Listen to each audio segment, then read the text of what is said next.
Welcome, everyone, to the 209 Journey podcast.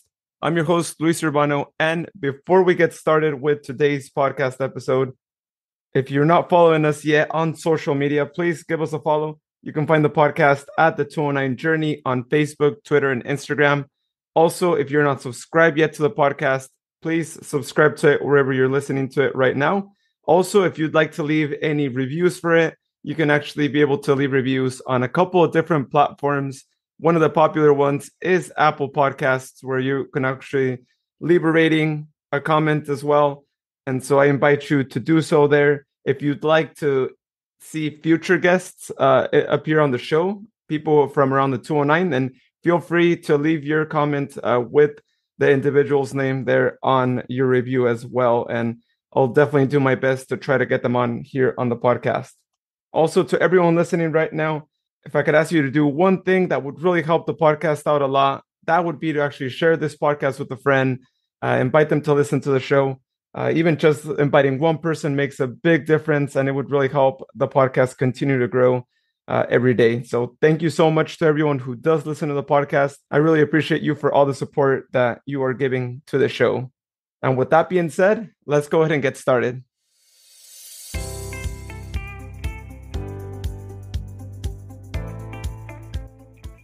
So on the podcast tonight is Liliana Hernandez. She's actually a native of Modesto as well.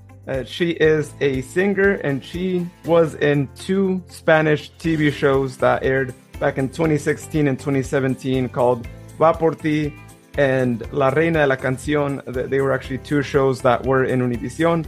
So I'm really excited to find out more about her time at these two shows and also more about how her interest in singing came about. So welcome to the 209 Journey podcast, Liliana. Thank you for being on here. I'm glad this is the first podcast that you're on. I feel really grateful to know that. Thank you so much for having me here. And it's an honor.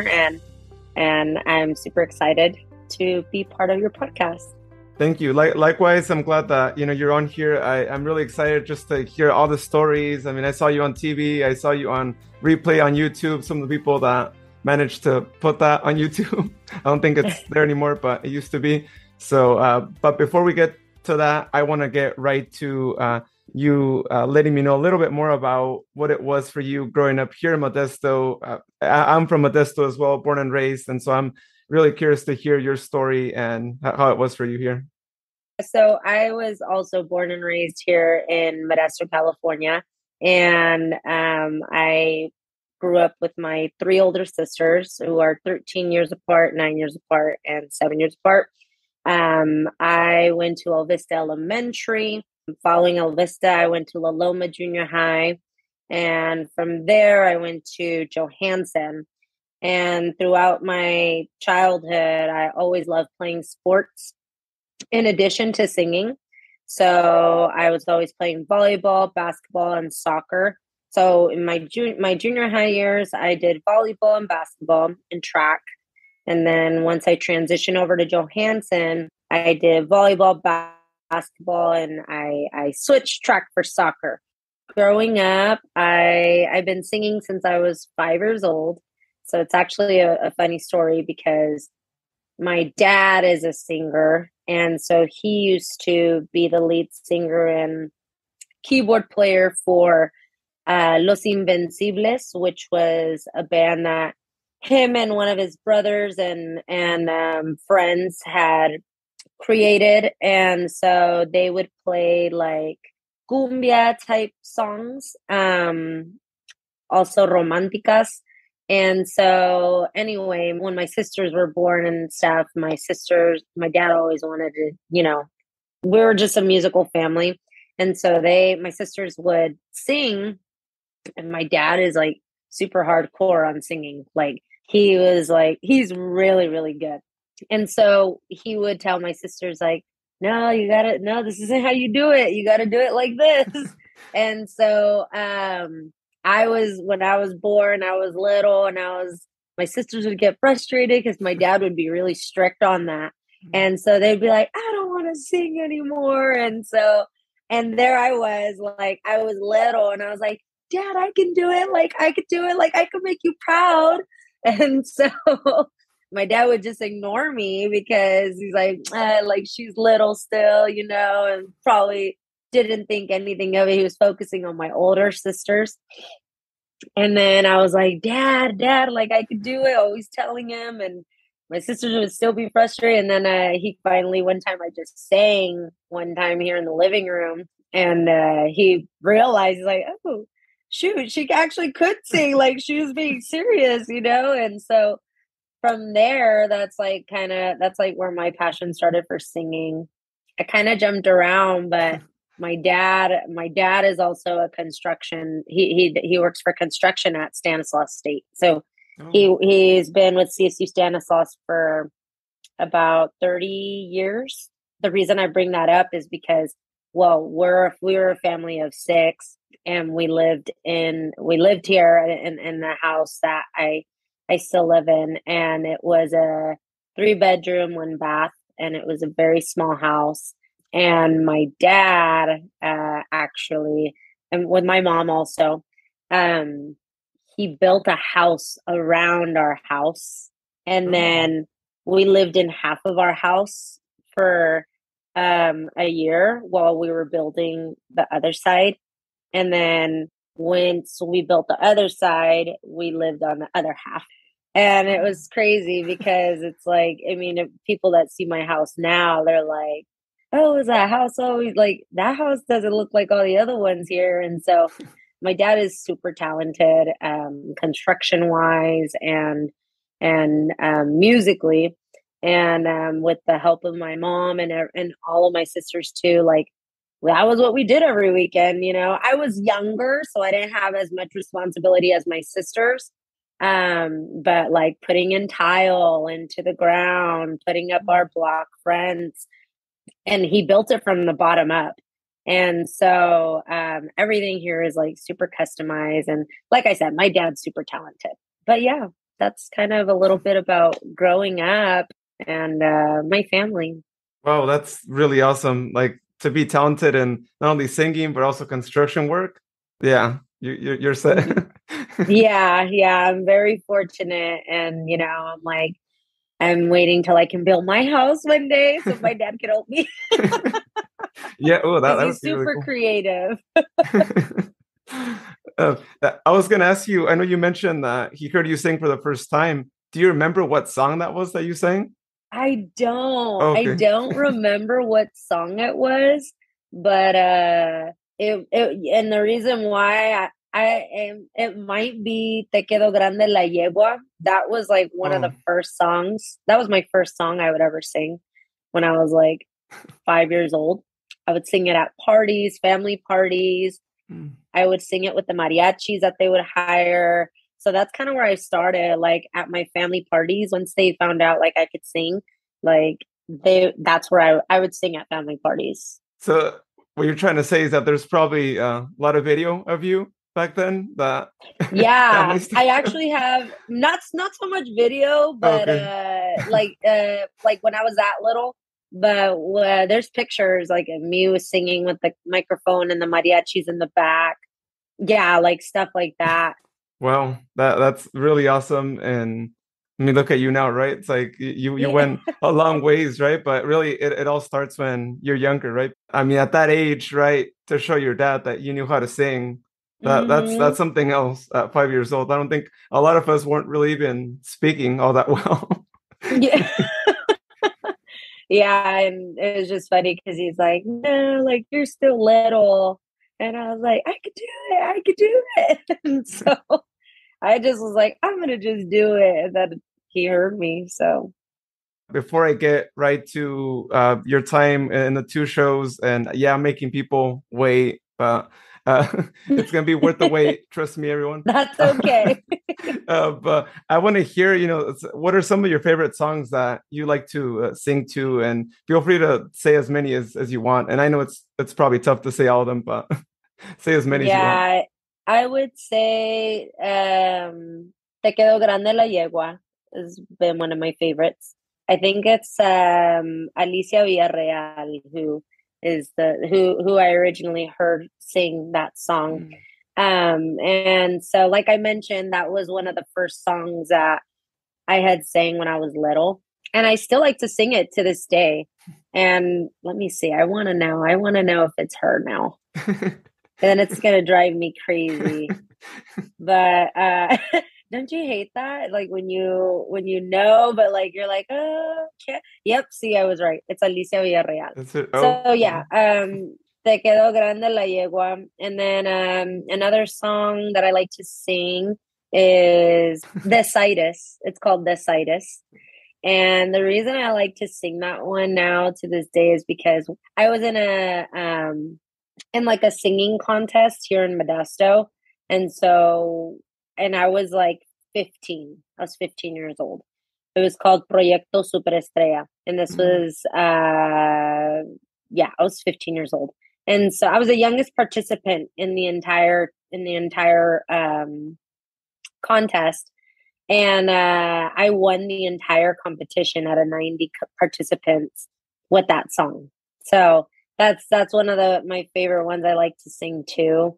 And I think also there's a lot of them. It's so hard to choose.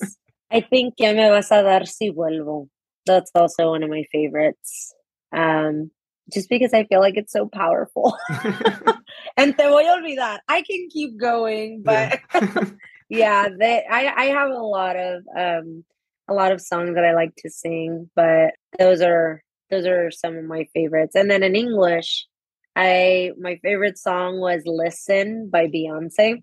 That was like my go-to. I actually won the Modesto City Schools talent show competition, the very first one ever done in the district, with that song. Really awesome. I didn't even know they had one for the district. I know my high school had one, but I guess they did one for the district too now.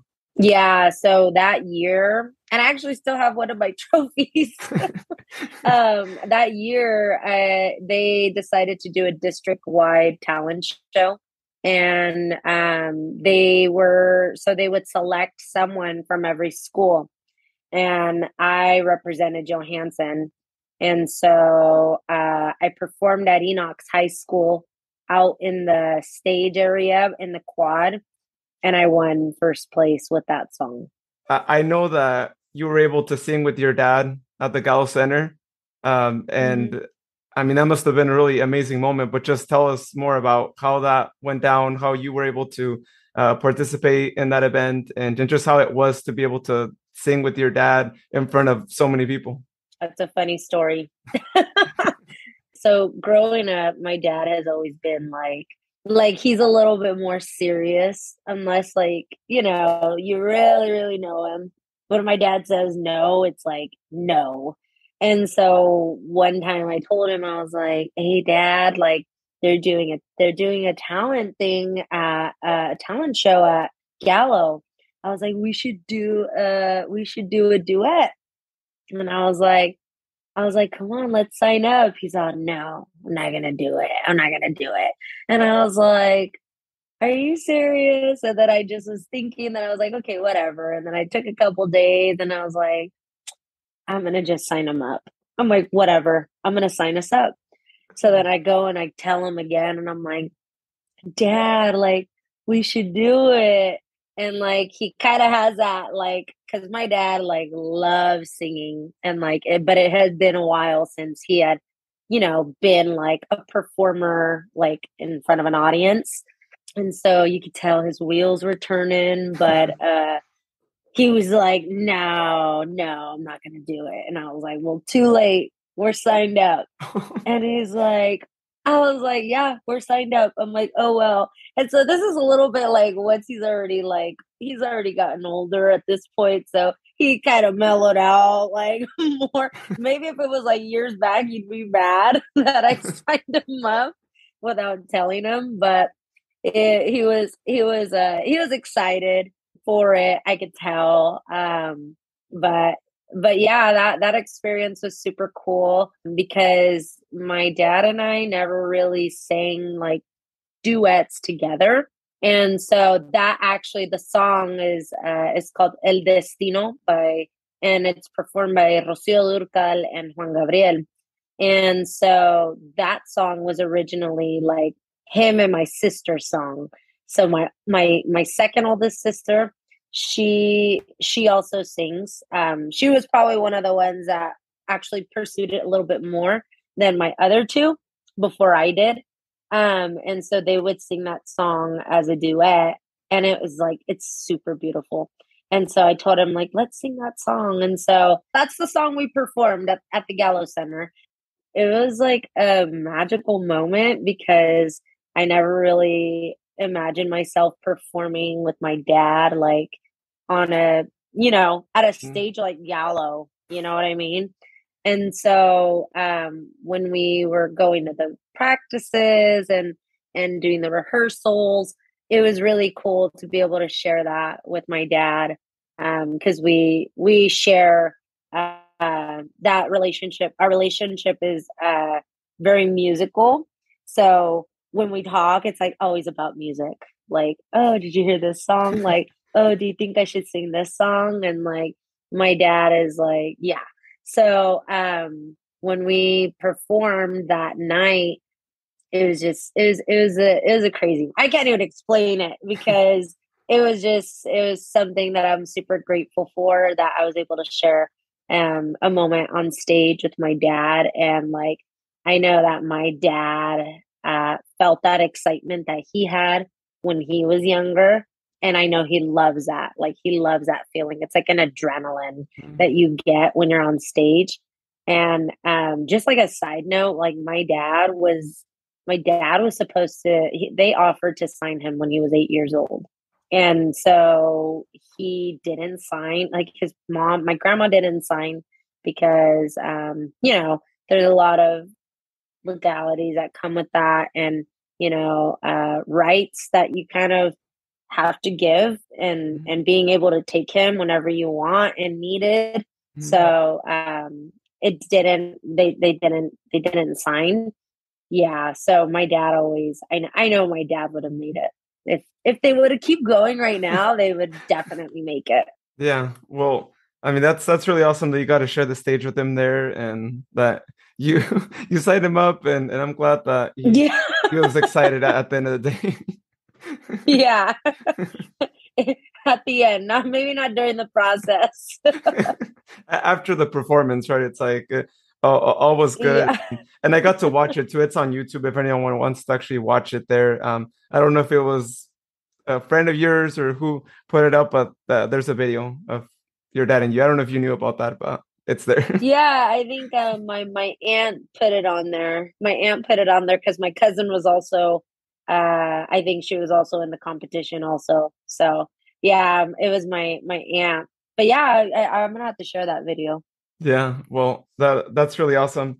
I actually want to get right to talking about the two shows. And so first, I know that you went to Va Por Ti. This was back in 2016. And so there's a two-part kind of thing, right? First, I want to know what the process was like to make it there. And then we'll talk more about your time actually in the competition and recording and all that. But first, let's go to talk about your process in getting there. How was that like?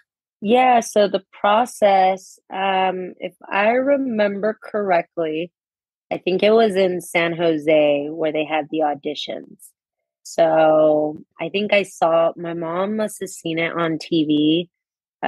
She's like, "Oh, look, they're doing auditions for this show."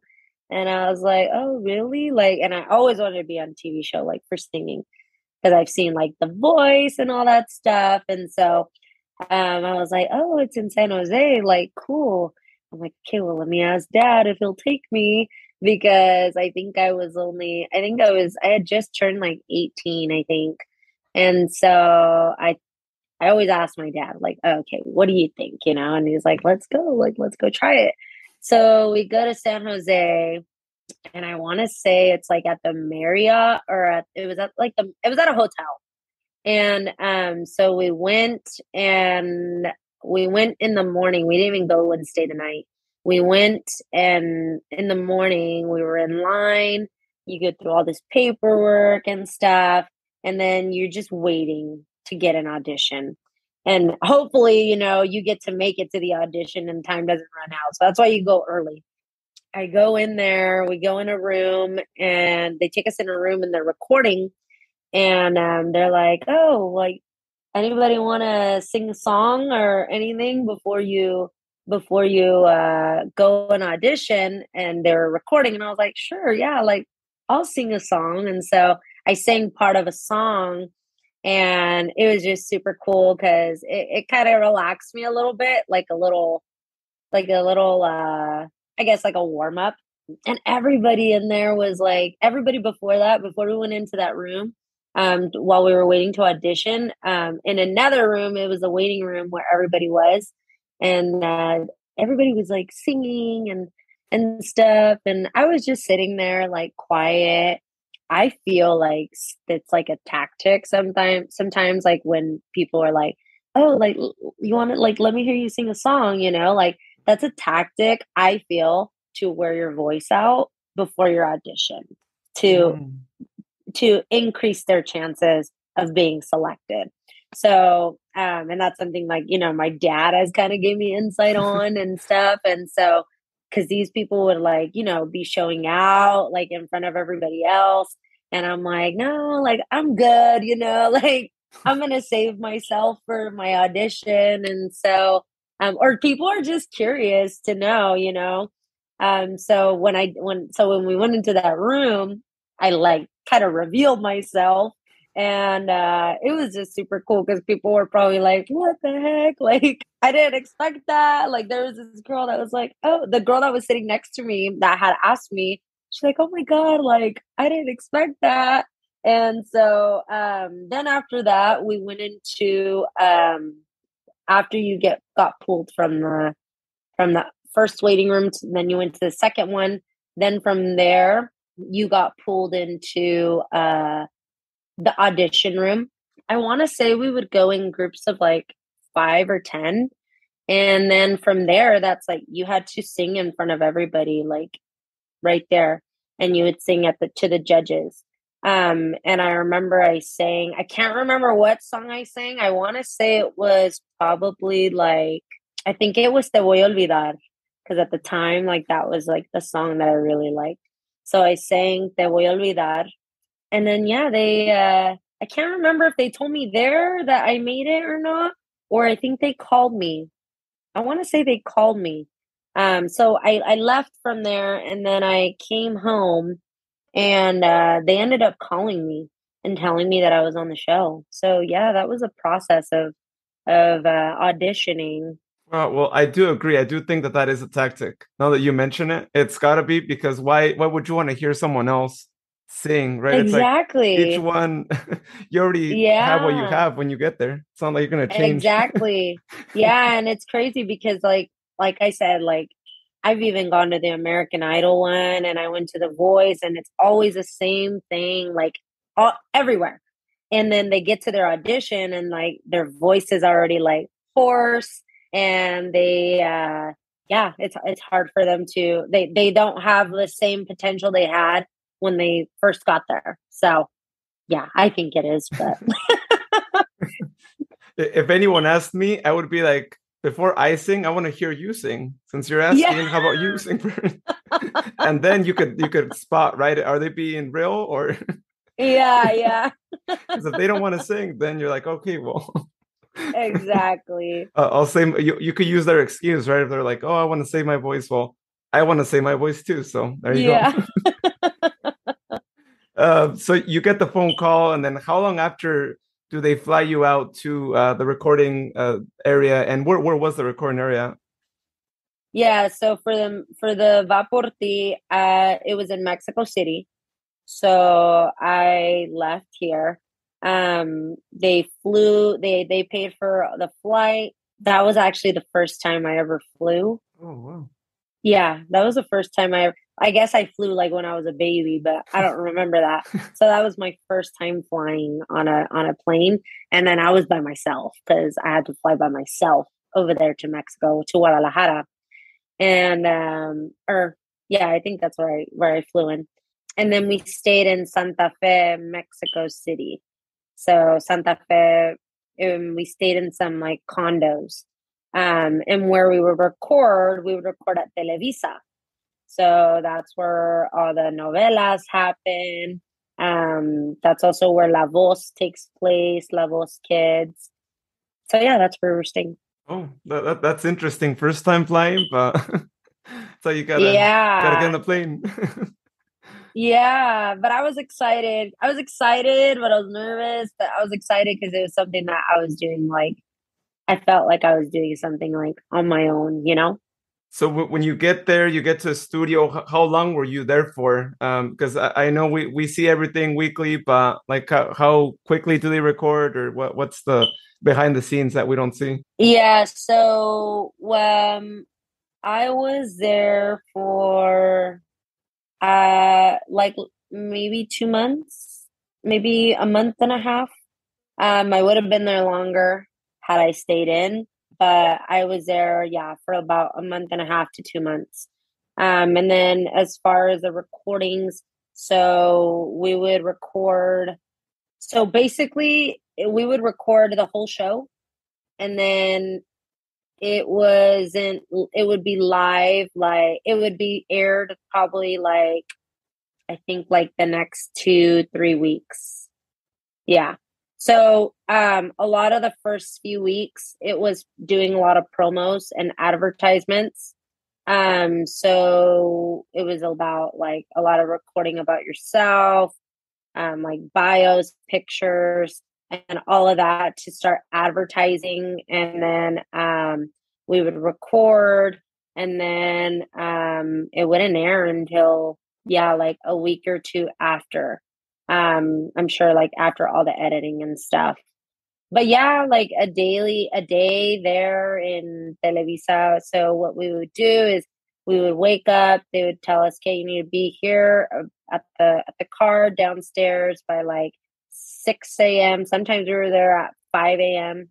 And then they would take us to the studio. They would do our hair and makeup there. And then you would have to do all these things. They would do all these things, like I said, the advertisements and everything. You would eat lunch there.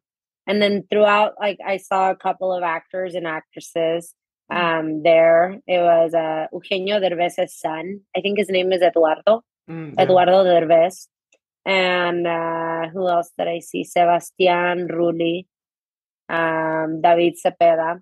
So yeah, they're all there. So then we would eat lunch there, and then we would go back to doing what we're doing. And then sometimes, I think one night we didn't come home till like 2 a.m. or like 1 a.m. So it's like, it has to be like the recording has to be right. And like, you can't, like, you don't leave until you're done. And then, like, next thing you get home at that time, you still got to be up like at 7 and ready to go again. So it was very exhausting, but it was a cool experience to understand how it works behind the scenes. And like, especially like how cut they cut things, or why they make you re-record the same thing like more than once, because they can, cut part of this, cut part of this, and then, they could do whatever they want with it. And I learned a lot. Yeah. Oh, there's a lot. Yeah, they could create a new story out of something that wasn't a story, right? That's exactly what they did to me, actually. Yeah. So so we can get to that later. I'll let you continue. All right. So you said that like usually they would record maybe like a week before we saw it here on TV. So basically you already knew that you were going to be out a week before, but you had to keep quiet, right? Is that how that worked? Yeah. Or okay. Yeah. Oh, So that's tough. I think when, yeah, so I think when I was already eliminated, I was already here Oh, okay. Oh, so you watched. before it aired. Oh, okay. Yeah, I want to say I was already here before it aired. Yeah. Oh, wow. Yeah, it's like so your family already knows it's like okay, this Sunday's that episode, and Yeah, wow. yeah. I feel like they should do it So, different. Yeah, I mean that's kind of sad. Like you would go back and yeah, watch. Yeah. yeah. So it was so like, yeah, like those, like that's like stuff that I learned. And yeah, so when I got back, I was already eliminated, but it hadn't aired yet. So I couldn't even tell anybody I was back here yet in the States. Yeah, I guess you had to hide from from people, or you're Yeah, like, I did. friends would ask you like, "Hey, how's it going to Mexico?" It's still going good. Yeah, We're over it's here still in the going. plaza. Oh, Yeah. well, yeah, I'm sure that's how they do a lot of shows too. I mean, they're not just in Mexico, but here as well. And we're over here thinking like, oh, it just happened either today or yesterday, but Yeah, no. Yeah, no, it's very different. Like, yeah, like that's like stuff that I learned. I'm like, oh nah, it's not live. They're lying. but they make it seem like, yeah. Well, that's tough though, right? Because people had to vote for you, right? So it's like, how does the voting thing work then? If they already know a week before, like, how does that work? You know what? I apologize. I came back after the voting. We had already aired the voting one. Okay, so when I got eliminated, they put the voting up to vote. Then once we got the votes, we aired the next episode, and that's when I found out I was eliminated. Oh, So okay. then, do you get it? Yeah. So it was live for me. Yeah. But yeah, so then once I got eliminated, they sent me back, and then that's when I saw that I was eliminated because of the voting. Yeah. Oh, okay. Well, yeah, Yeah, they make it but really like complicated. they do, and then like that's another thing. Like when I got eliminated, like I was originally supposed to do my song with banda, and then they ended up switching it or grupo or something like that, some different type of music or instruments. And so when I practiced, I was practicing with banda. I can't think. I think it was one of Jenny Rivera because because Chiquis was there, and it was her song. Anyway, the point is that that I was supposed to sing that song with different instruments. So I was practicing them. It was La Gran Señora. Okay. Tenemos que hablar de mujer. I think it was that one. Yeah. And so anyway, I was practicing with different instruments. And then last minute they changed me to mariachi instruments.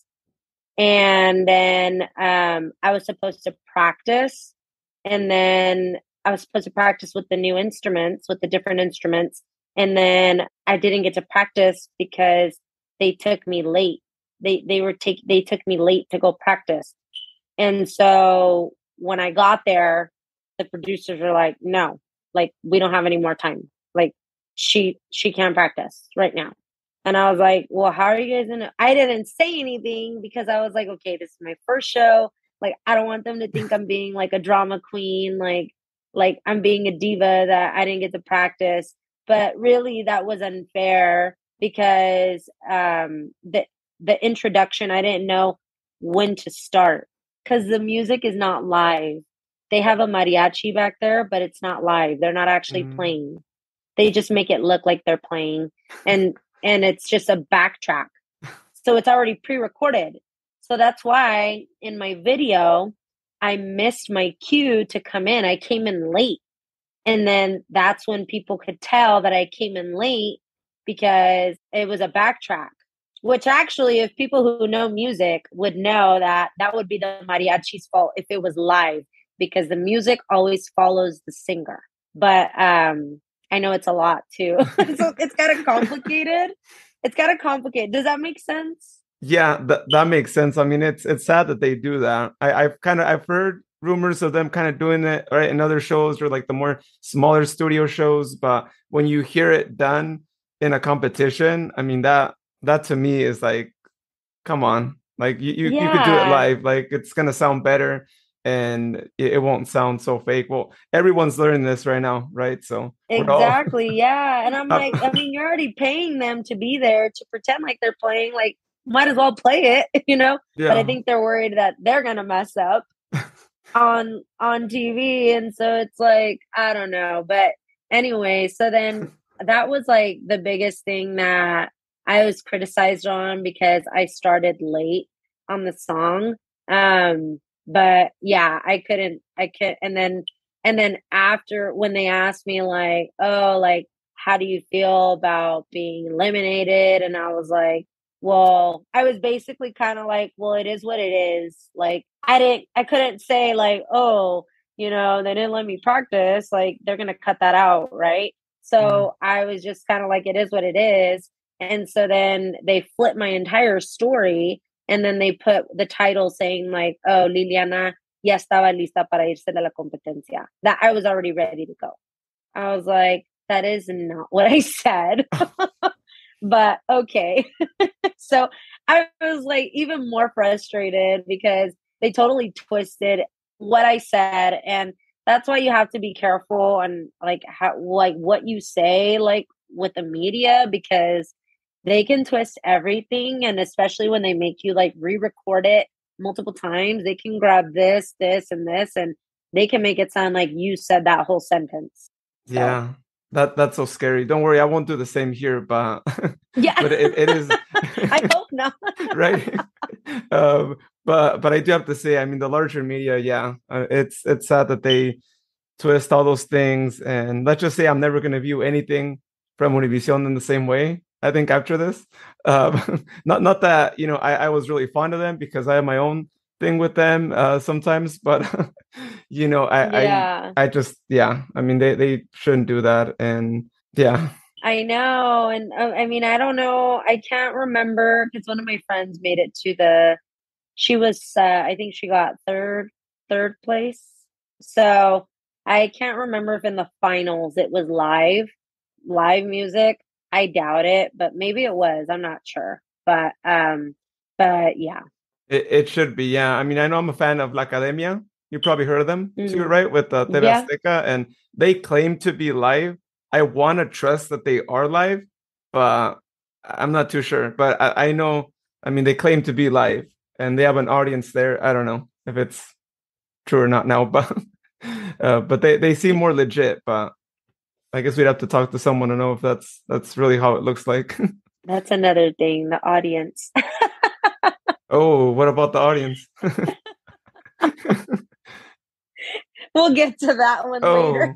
Oh, oh, okay. Oh, I want to know. All right, cool. Well, so you get eliminated from Va Por Ti, and then you end up coming back for another show, right? La Reina y la Cancion. So what happened there? What happened after that? How do you get on this one? So La Reina, I think the audition for that one was in LA. And for that one, we stayed the night over there. And so, but same process, like in the morning, went and did the audition. Alejandra Espinosa, or was it Alejandra Espinosa? I think she was there. I think she showed up. Somebody showed up, but yeah, the process was the same like as Va Por Ti. I think because it's like Univision. So, well, I don't know, because the other one was like Televisa slash. I think the other one was Televisa. So this one was Univision. I don't even know what it was aired on actually, the first one. But anyway, I would assume Televisa. Anyway, so the second one was like very same process. After you go through the same process there with that, how was it on this show? Was it in the same studio? What differences did you find in this one versus the other one, if any? I guess. Yeah, so there's a lot of differences. Oh. So when I went to the first show, we were staying in the condos. Super nice, like super nice. We would get like breakfast, lunch, dinner, all the time, and it was really good. And then my second show, we're the first season, right? And in Va Por Ti, I think we were like the second or third. And so for La Reina, we were the first season. So we go to LA, and then you know what? The process was a little bit different. So we were top. They picked like I think they picked 40 people from the auditions, and then they flew them to LA, or you had to go to LA or fly to LA. And so from there, you auditioned in another spot. And you had, then from there, it was like 24 girls were selected from those 40. And right there, that's when Poncho Lizárraga was there, Los Horóscopos de Durango, and who else was it? I think it was just them. It was just them two. And right there, they selected who was going to be on whose team. So from those 40, I was one of the 24 selected. So from there, we went to, it was called La Casa Reina, which was a warehouse. So we lived in a warehouse, decorated like a house. Oh. And there were 24 beds in there. And we all lived in, like, we were in the same room. Like, I could pop my head up and see everybody else sleeping. We had 4 bathrooms for 24 women, ages 18 to 40, like 44. And we had 4 showers. And then our kitchen, well, it was more of like a display kitchen because it didn't work. And we had 2 living rooms. I'm sorry, 1 living room and then like a dining table. And so that one, we had to wear mics all day on our shirts. So every morning you had to go get your mic and you had to wear it on all day because it was like a reality. That was the difference between this one and Vaporti. This one was more reality. And then they had cameras all over the areas so they could see you at all times. And you can see them moving sometimes. There's like in the kitchen, in the living room, in our room, in our big old room, which was like literally that was a warehouse, and that's where all the beds were and the cajoneras. Yeah, you could only take them off when you're gonna like go to the bathroom or shower. Otherwise, you had to have it on.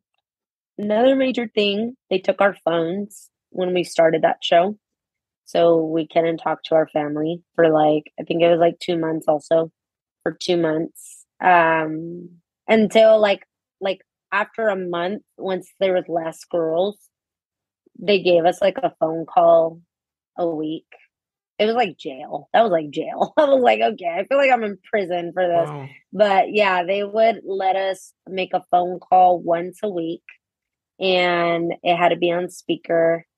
And they timed it for like, I think it was like 5-10 minutes, and then you had to give it back and put it away, and they would take it back. And that was to just protect like the confidentiality of the show and like the results, just because it was the same as like Vaporti, like pre-recorded and then aired the next week or aired the next 2 weeks. Yeah, that was probably like, that was the most difficult thing for me, like not being able to talk to my family and then just living with a bunch of girls.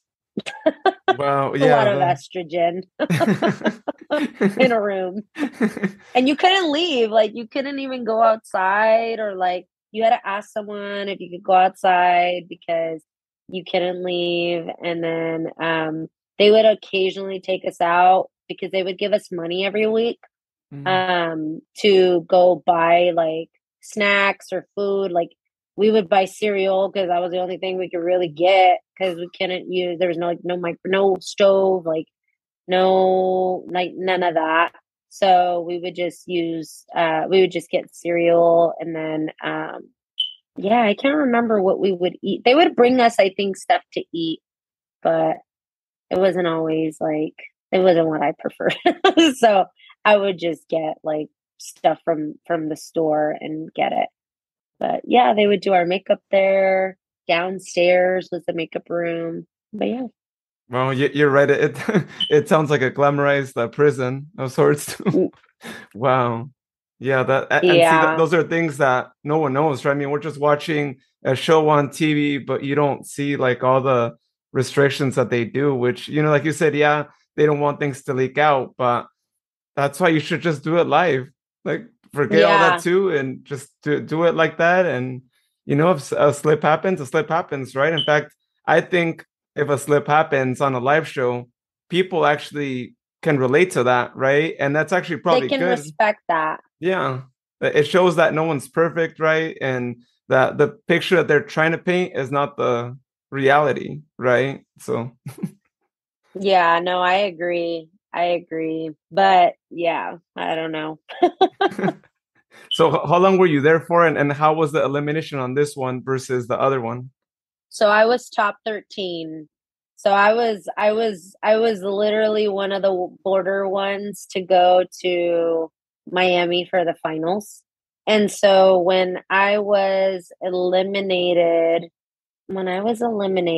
so they flew everybody back. They flew everybody back home after I found out I was top 13. So, and then they were going to do eliminations later. So they flew me to San Antonio, Texas after. So I came back, then I flew to San Antonio, Texas, and we stayed at a hotel and we recorded there the next morning. So there is where I found out that I was eliminated from the show and that I wasn't going to be going to finals. And then from there, they flew me back. Oh, So that's at least I interesting. got to fly somewhere new. You got to see a little bit of Texas there. Yeah, I got to go to the river walk and everything. So it was pretty cool. I mean, especially after being what you said, like a month or 2 months at the warehouse, right? I mean, that was a breath of fresh air, a literal breath Yeah. of fresh air. Yeah. Got my own room too. Oh yeah, it's like you guys could have done this. You guys could have just given us Yeah, hotel rooms and still have the cameras, right? It's just do it that way. exactly. Wow. Well, I find it strange. Why did they go to San Antonio though? I'm like, do they have connecting flights to Miami? That's probably what it is, right? You know what? I want to say and I'm not sure why, but this is my prediction. I want to say they did it in San Antonio because the girl that I was up against was from San Antonio, and so she stayed and I didn't. So I think they were gonna go from there to go record like her life at her house. Does that make sense? Yeah, that makes Like sense. Yeah. her backstory, Mm. which makes sense to me because I'm like, okay. I was like, well, why would they do it there? But that's what I figured. I'm like, well, she made it, so they're probably gonna go do like her backstory after doing the elimination. Wow, we just keep uncovering more and more things, and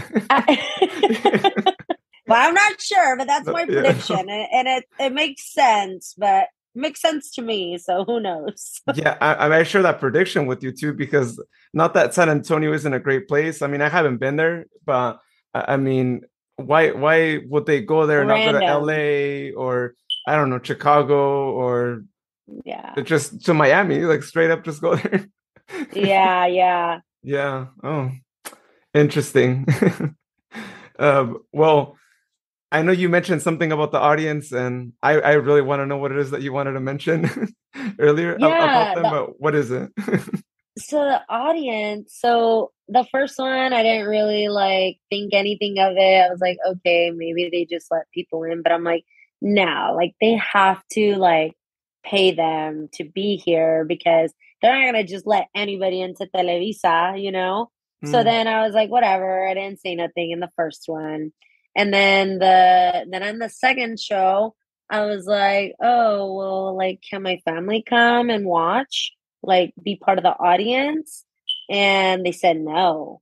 And so if I remember correctly, I had asked, and I think they had mentioned like, oh no, they get paid to be here as an audience, and I think they, if I remember, they had like these cue cards.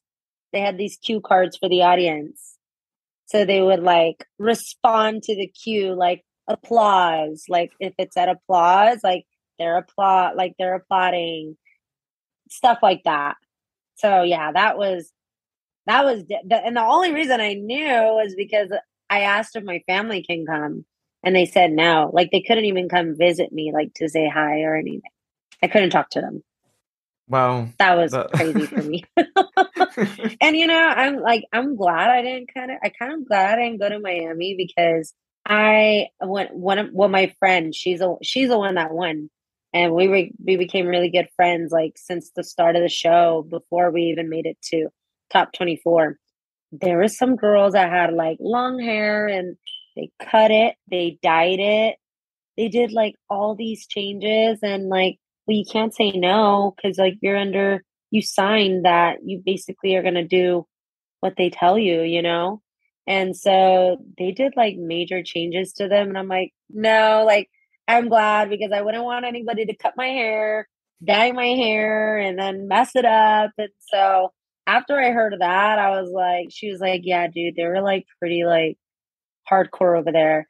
And then it wasn't the same production team, there was a Miami team. So yeah, it was so different, she said. Wow. I'm still mind blown about the whole audience thing getting paid to be there because like here, I might be wrong, right? But I'm pretty sure this is how it is here. People don't get paid to go. People actually want to go. And it's actually really hard to go to a show because you got to be on a wait list just to be there and to Yeah. cheer on for free.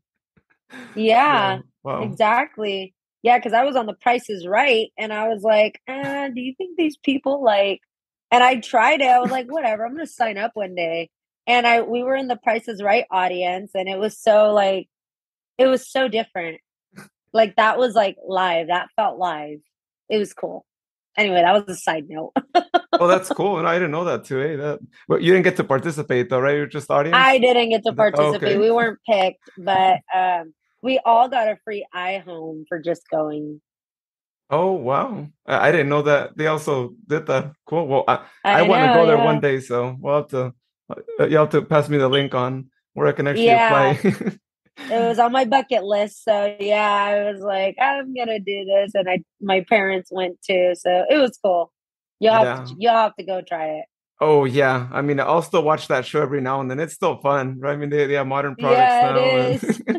and oh, It well, is. well, lots of things learned, I think, over the last 30 minutes that I didn't know, and I'm sure a lot of people listening had no idea. So that that was great. I think that's been the most interesting thing I've learned so far in this whole podcast, and just in general. I'm not just talking about your episode, but in all of them. I've never had three things revealed like that all at once. So, Yeah, it's crazy. so as far as like your singing career, what are your future plans with it too? Do you plan on doing anything else with it, or just really focusing on your current career? No, I do plan on moving forward with my singing career. It's very difficult in that industry. Um, and so it's a lot about who you know and like having the money to do things and just the geographical location of where I'm at is not, where it is. And so that's something that I've had to consider too. Like, if this is something that I really want to do, I'm gonna have to make a change and move either to like LA or like like Miami and like cities that have big cities like that to be recognized or just meet people out there that are in the business of of like TV and media and all that stuff. But right now I'm kind of in no rush. I just graduated with my master's in counseling in May, and so I feel like this summer I've really taken the time to practice self-care, which is super important for me. And so also being in that industry of music is it's very busy, and I've learned that even when I was on like La Reina and Va Por Ti, like I mentioned, like you don't stop until like you get like the recording right. And and even growing up with my dad like teaching me all his ways, like he wouldn't let me go to sleep until I like figured it out. Like he was hardcore. And so like there's a lot of sleepless nights. And so I think I just want to enjoy my time right now. And take a little break just from all of it. I'll still be singing here locally, for events and stuff that I'm hired for. But I think in order to move forward and make a drastic change in my singing career, I would definitely have to move to a different location, a bigger city, to be recognized, or do more social media videos, which requires a lot of time and stuff, and sometimes I don't get a chance to do it. And you and I spoke about that earlier this week, and so it's just making the time to do it. But yeah, and also growing in my career that I have right now as a teacher and an educator overall, because they're both my passions. And so yeah, I just kind of seeing where life takes me. I think God has a purpose for all of us, and He'll guide me the way that I need to go. Yeah, that's great. Well, if you do, that I'll be going to your concert, and I'm sure you'll be like coming back over here and doing one especially for Gallo, since you gotta come back to your hometown to do a concert. I'm sure, right? Yeah, a headliner thank too. you. I would appreciate that. I appreciate that. And then we'd have to do another podcast, an update. Yeah, an update now. Tell us what. Yeah. But well, at that point, well, you can't tell us, right? Because I'm sure you're gonna be like, I know, I can't say right? that. I won't be able to. I'll be like, don't worry, I'm not recording right now. You're good. Just let me know. I won't tell anyone. Off the record. Yeah, and I'll actually be off the record, unlike other journalists or something that might say that and then not actually do that. Yeah. Well, I want to know, for any singers or anyone who's still trying to be a singer, because I mean, I guess at any age you could still try to sing in your own way, or at least just sing for your own family parties as well. But what advice would you give to anyone trying to either get into the field or just trying to improve their singing overall? Don't give up, for sure. Don't give up, because I feel like, there's a lot of talented singers, and a lot of times they get discouraged.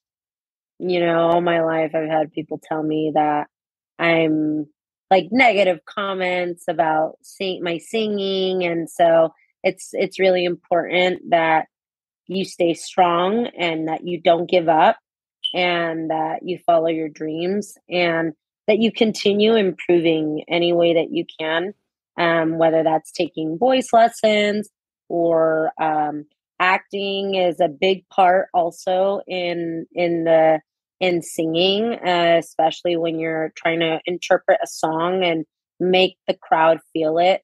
Making sure, like, we could stand there and sing and just stand there, but it's very different when you play the song out with your body, with your body language.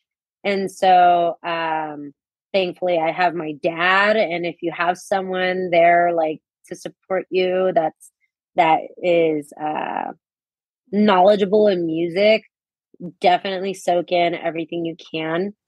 And yeah, don't give up. And even though I know, and something that I know, something that I've kind of had to drill into myself, is that the music industry is very hard to climb up. Very, very hard. Like, you could take years trying to get up there in the music industry and finally get recognized. And it's so easy to just fall with one mistake that you make. So just always being aware of the things that you're doing, and ensuring that it's not going to affect your career. And with that being said, having a backup just in case. So part of me also going to school and becoming a teacher and being an educator. Yeah, that's my second passion. That's my passion. It's very, I wouldn't say second, first and second. They're very close. They're like the same. But me being an educator is something that's more stable. And so the reason I bring that up is because when I was on these shows, when I didn't win or I didn't make it, I had to come back to my real life. And so having to pick up the pieces that I left and, get a job, get through school, and then to get a job to keep making money, like that was something really hard for me to come back and adjust to. Whereas now, if I were to go and do a show and in the summer and I come back, cool, at least I know I can get a job with the degrees that I have or whatever you choose to do. But always have a backup because you never know. But at the same time, follow your dreams and it can be done. And hopefully I can one day make it also. Yeah, that's awesome. Really inspirational messages right there. Well, one last thing before I let you go. Can you share with us where the listeners can follow you at? If anyone wants to, have you at a party and anyone's around here local, where can they follow you? Yeah, they can. So I have my Instagram. I still have it as how I had it for my show. It's Liliana Hernandez Reina, Reina, Reina. And that's on Instagram. And most of the time, like when people send me a DM, I can get back to them on there. And then, we can touch base from there. Awesome. Well, I had a blast being able to talk to you, and I sure learned a lot. And I can't wait to have you back on, like you said, later on. And, once your career continues, to hear how everything is going. Yeah, of course. And thank you so much for having me here. This is a super great opportunity and it's an honor. And I really appreciate it.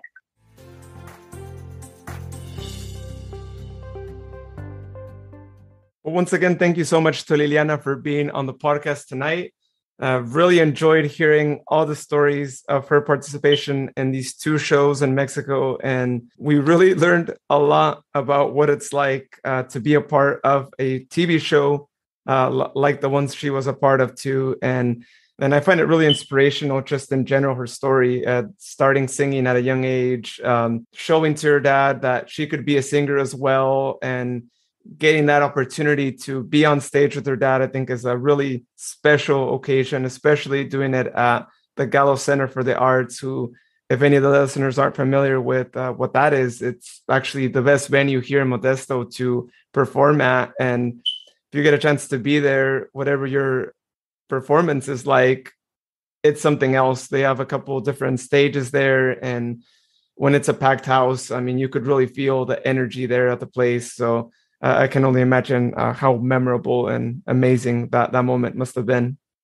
Once again, if you are not subscribed to the podcast, I invite you to do so and find out anytime I post a new episode. There's always new episodes that will be posted each week. This time, it is going to be weekly on Wednesday mornings, as I've been mentioning here for a while. I'm actually working on getting more guests scheduled on the show. But of course, as I mentioned in the past, if you know anyone who was born in the 209 or who moved here as well, and you feel like they have a story to tell, or if you're listening now and you feel like, hey, I got a story that would be really interesting to tell, then feel free to send a message to the 209 Journey social media pages. And once again, you can find them at the 209 Journey on Facebook, Twitter, and Instagram. Thank you so much to everyone for listening to tonight's episode. And we'll see you next week here on the 209 Journey podcast.